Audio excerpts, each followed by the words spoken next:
So I just want to tell you that there is so much more possible than what meets the eye. And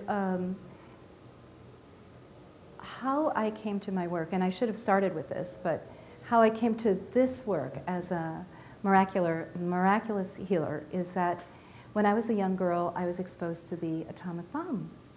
And I became very, very ill. And I didn't become ill right away.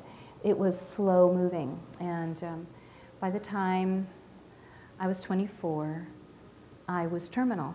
And it had gone undiagnosed because we didn't know about the exposure. We were on vacation in the Arizona, Nevada, New Mexico deserts when they were testing the bomb. And so it was just eating away at my insides. So my outsides look beautiful, and my insides look like a Hiroshima survivor. And so when they took the first part of me out, the doctors were just in shock. They were just like, oh my God, you have days to live. And they did all kinds of really emergency drastic stuff because I was pregnant with my third child at 24 with terminal cancer. So I had 2 surgeries. I was pregnant with him, and then I just wanted to get to the birth. I just wanted to give birth to him. I wanted to make sure that my body stayed alive to give birth to my son. So he's my little savior in a way. He made me like really fight for it. I fought for my life, you know. And there was a point about a year into this illness where I was 96 pounds, and I'm 5'6", so 96 pounds is like bones, you know, with a little bit of skin holding me together. And I fell on the floor. I just collapsed, and I said, oh my God, I'm dying right here. And I laid on the floor for a long time. And I thought, no, I'm not ready to go. And so my strong faith was like, I was just like, God, I'm not ready to go. I feel like there's something more for me here. And at that moment, as a very young mother, I said, I want to stay around at least to see my children graduate from high school, and then at least to see them get married, and at least to see grandchildren. And I did this kind of bargaining with God, like, please, I need to stay. I can't go now. This is the wrong time. And somehow, after a few hours of laying on the floor by myself in my house, I managed to crawl into the kitchen, and I had a little bit of sustenance, and I did a lot of praying, and I got quite a bit better. I was able to start eating. I hadn't eaten in weeks. The illness had affected my ability. It was in my here. It affected my ability to eat, and I just started just eating. And so I put on 50 pounds in 6 months, which was good because I needed it. I did 17 surgeries and 10 years of radiation. Now, that was not my Garden of Eden. I asked God to survive. I forgot to put in the recipe that I want Garden of Eden. I just forgot. And so I survived. I spent 2.5 years of my life. If you calculate all the days in the hospital, I was 2.5 years in the hospital. On IVs, on oxygen, on, you know, a couple times I had like transfusions, and it wasn't a picnic. So 6 years ago, it dawned on me that I wasn't in my Garden of Eden. I was surviving, but I was in pain. I was having to have surgeries every couple of years. I was on medications I didn't want to be on. I was not living my happy life. You know, I was surviving.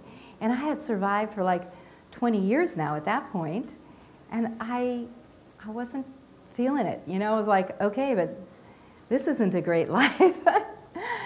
So I went into my own garden. I just have a little prayer garden out the front door of my house. And I just said, I'm just going like Buddha. I'm just going to be like Buddha. I just know there's something better for me here.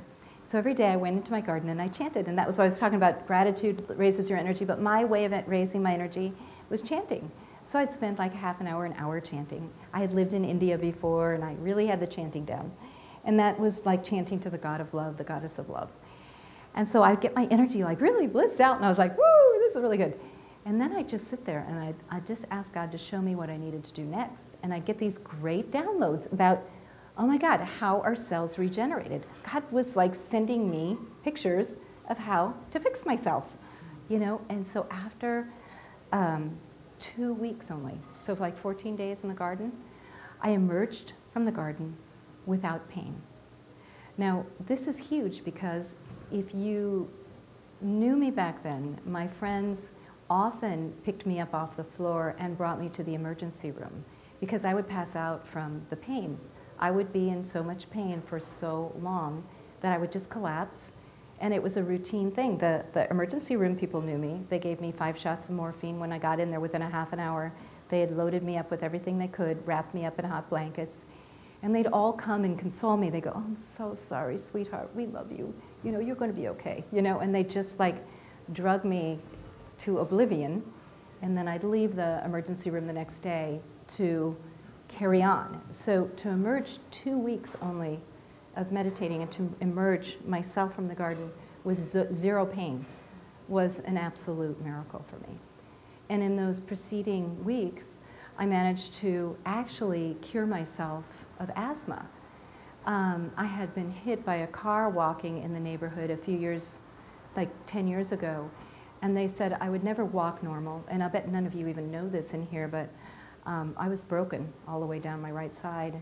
I was a long-distance runner in high school, and I started running. I actually regenerated the body well enough to not just have trouble. They said I'd have trouble standing, that I should use a 3-prong cane, and that I was permanently disabled. So I got the get out of jail card. I've got the blue card because they really wrote me off. They said, "You're never going to walk again, not normal. You're never going to dance, and you're never going to run." So I had spent some time in a wheelchair, and I'm like, forget this. And I was up on 2 canes. And I was out on the trails with canes, you know, like walking around the Civic Center Park and whatever. I was not going to surrender.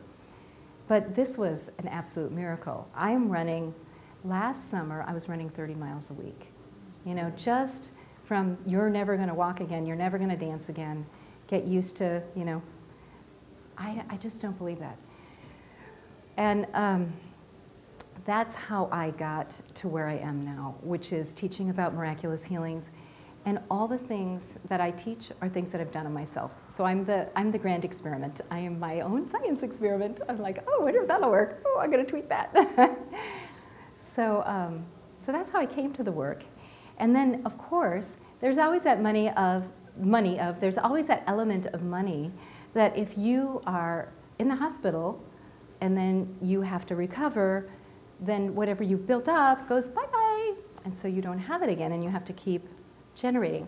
So I wanted a way to generate wealth effortlessly, in grace and ease, easily.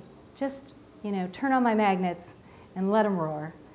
And so that is actually what I've accomplished. And I have happy to report that things are very good in my financial world. And that's what I want to share with you, is that, you know, you can reprogram your DNA. She doesn't need to reprogram anything. She's just perfect the way she is. So